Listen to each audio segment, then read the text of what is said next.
اپنے آپ کو مومن کہتے ہیں، لیکن ہمارے ایمان کے لیے علم کی رہنمائی ضروری ہے۔ اگر علم نہیں ہوگا تو ایمان کے سلسلے میں ہماری رہنمائی نہیں ہو سکتی۔ مثال کے طور پر کون سا علم؟ علم دین۔ مثال کے طور پر قرآن کی آیت دیکھیں اور خود رسول رحمت صلی اللہ علیہ وسلم کا طریقہ تبلیغ دیکھیں تو آپ کو محسوس ہوگا پیغمبر رحمت صلی اللہ علیہ وسلم ہو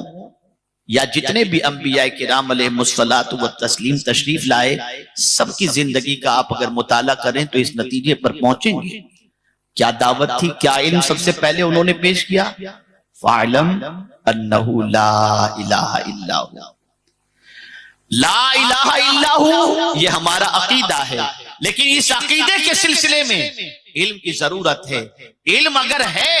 تو علم ایمان کے سلسلے میں ہماری مدد کرے گا، اور اگر علم دین نہیں ہے تو آج جس طریقے سے مسلمان اللہ کی قوت کے بارے میں نہ جاننے کی بنیاد پر، اللہ کی عظمتوں کے بارے میں نہ جاننے کی بنیاد پر، اللہ کے علم کے بارے میں نہ جاننے کی بنیاد پر، اللہ کی طاقت کو نہ جاننے کی بنیاد پر آج کا مسلمان نہ جانے کہاں کہاں جاتا ہے، اور مسلم بچیاں نہ جانے کن کن جگہوں پر جا کر آبرو بھی گنواتی ہیں اور سب کچھ گنواتی نظر آتی ہیں۔ وجہ سب سے بڑی یہ ہے کہ آج کا مسلمان اپنے رب کی طاقت کے بارے میں نہیں جانتا، آج کا مسلمان اپنے رب کی قوت کے بارے میں نہیں جانتا، آج کا مسلمان اپنے رب کے ایمان کی رب قدیر جل جلالہ کے علم کے بارے میں نہیں جانتا، آج کا مسلمان رب قدیر جل جلالہ کی تدبیر کے بارے میں نہیں جانتا۔ میں صرف اللہ عز و جل کی تدبیر اور اللہ عز و جل کس طریقے سے اپنے بندوں کے لیے نظام ترتیب دیتا ہے اور نظام بناتا ہے،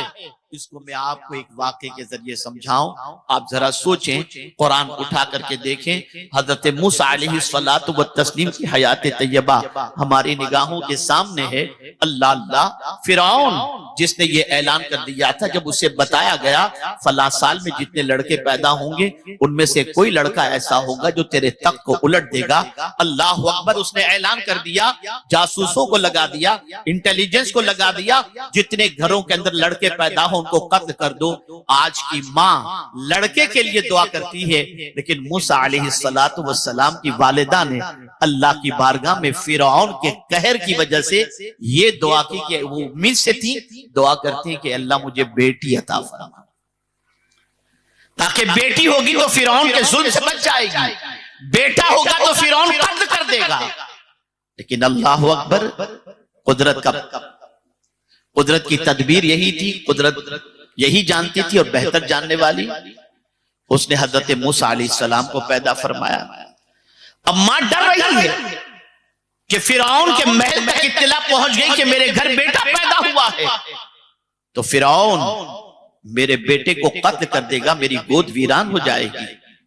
ماں کے دل میں تکلیف تھی، احساس تھا، ڈر تھا، فیئر تھا۔ اللہ اکبر، رب قدیر جل جلالہ نے پلان بتایا، منصوبہ بتایا، انٹیلیجنس اپنا کام کر رہی ہے، لیکن قدرت کا نظام اپنی جگہ پر، اس کا منصوبہ اپنی جگہ پر۔ اور یہ جملہ یاد رکھیے گا، ہم جو چاہیں وہ نہیں ہوتا، اللہ جو چاہے وہی ہوتا ہے۔ اب آپ دیکھیں، حضرت موسیٰ علیہ السلام کی والدہ سے فرمایا گیا کہ لکڑی کا ایک صندوق بناؤ، جب تمہیں ڈر محسوس ہو کہ تمہارے بیٹے کو کوئی قتل کرنے کے لیے آئے گا، تم اس صندوق کے اندر اپنے بیٹے کو ڈال کر دریائے نیل کے اندر ڈال دینا۔ ماں ہے، ننھے سے بچے کو دریائے نیل کے سپرد کرنے کے سلسلے میں فیئر ہوتا ہے، ڈر ہوتا ہے، گھبراہٹ ہوتی ہے کہ میں ڈال دوں گی تو کیا ہوگا پتہ نہیں میرے بیٹے کے ساتھ۔ لیکن قربان جائیے ان کی عظمتوں پر، جب رب نے فرمایا اِنَّا رَادُّوهُ إِلَيْكَ وَجَاعِلُوهُ مِنَ الْمُرْسَلِينَ، بے شک میں اس کو تمہاری طرف لوٹاؤں گا اور رسول بنا کر کے لوٹاؤں گا۔ جب رب قدیر کا یہ ارشاد انہوں نے سنا تو پھر عقل کے دروازے کو بند کر دیا اور یقین کے دروازے کو کھول دیا کہ یہ کہنے والی کوئی اور ذات نہیں ہے، یہ وہ رب کہہ رہا ہے جس کے دست قدرت میں سب کچھ ہے۔ اللہ اکبر، انہوں نے حضرت موسیٰ علیہ السلام کو صندوق میں ڈال دیا، اور صندوق میں ڈالتے ہی وہ صندوق تیرتا ہوا فرعون کے محل تک پہنچ گیا۔ فرعون کے محل کا ایک حصہ ایسا تھا جہاں پر دریائے نیل کی طرف سیڑھیاں بنی ہوئی تھی، اور فرعون اور اس کی بیوی وہاں بیٹھ کر کے دریائے نیل سے لطف اٹھاتے تھے، اس کی موجوں سے لطف اٹھاتے تھے۔ شام کا وقت تھا، نظام دیکھے میرے رب کی پلاننگ دیکھیے،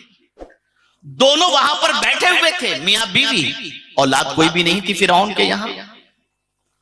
بڑی دوائیاں استعمال کی کہ اولاد ہو جائے، مولا کو اولاد نہیں دینی تھی، نہیں ہوئی، دونوں بیٹھے ہوئے ہیں۔ اتنے میں یہ تیرتا ہوا صندوق سامنے آ گیا۔ ٹائمنگ کی سیٹنگ دیکھیے، جب ان کا بیٹھنا تھا تبھی میرے مولا نے صندوق بھی وہاں پر بھیج دیا، اور جب صندوق پہنچا تو فرعون پریشان ہوا، اپنے حواریوں کو بلایا، کہا صندوق نکالو، یہ کیا ہے، کہاں سے آیا، کیا ہے اس کے اندر؟ صندوق لایا گیا، جب کھولا گیا تو اس کے اندر حضرت موسیٰ علیہ السلام ایک ننھے سے بچے کی شکل کے اندر جلوہ فرما تھے، چہرے سے نور ظاہر ہو رہا تھا۔ بیوی سمجھ گئی کہ یہ لڑکا ہے، ابھی میرا شوہر قتل کر دے گا، تو بیوی نے فوراً کہا لا تقتلوہ، اس کو قتل مت کرنا۔ یہ نظام قدرت ہے، سارے پیدا ہونے والے لڑکے قتل کر دیے گئے، لیکن میرے مولا کو موسیٰ کو بچانا تھا، تو ذہن بھی لوگوں کے تبدیل کر رہا ہے، پلاننگ بھی چینج ہو رہی ہے۔ اور آپ قربان جائیے میرے رب کی عظمت پر کہ جب بیوی نے اپنے شوہر سے کہا کہ اسے قتل نہ کرنا، وہ بیوی کی باتوں میں آ گیا، ٹھیک ہے ہم اسے اپنا بیٹا بنا کر کے رکھیں گے، اور لے کر کے اپنے کمرے میں گئے۔ اب سوال یہ پیدا ہوتا ہے کہ انہیں دودھ کون پلائے، اس لیے کہ اس کی بیوی تو کبھی بچے پیدا ہی نہیں کی تھی، دودھ تو تھا نہیں اس کے پاس۔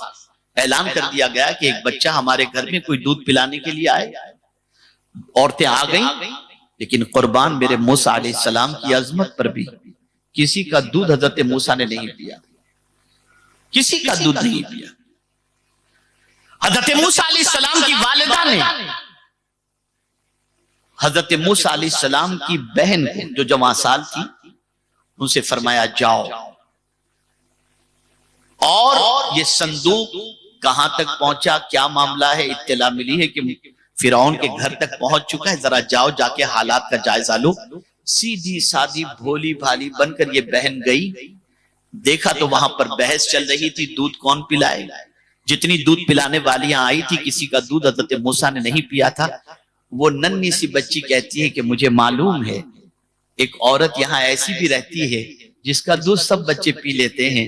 اگر تم کہو تو اس عورت کو لایا جائے۔ سب نے کہا بہت خوشی کی بات ہے۔ حضرت موسیٰ کی بہن گئیں گھر اور جا کر کے اپنی والدہ سے کہتی ہیں امی جان چلیں، اور چل کر کے موسیٰ علیہ السلام کو دودھ پلا دیں۔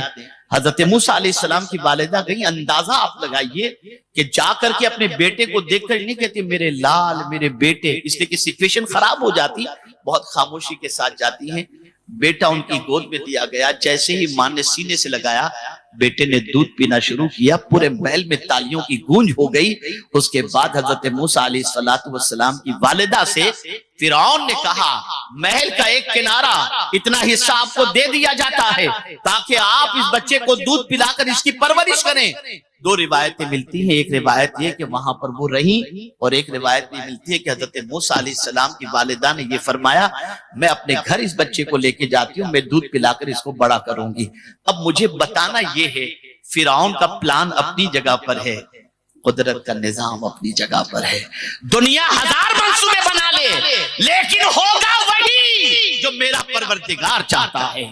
اور یہ قوت، اس کی طاقت، اس کے بارے میں یقین اسی وقت پیدا ہوگا۔ یہ سائنس کی کتابوں میں نہیں ملے گا، یہ علم دین میں ملے گا، یہ قرآن کے اندر ملے گا۔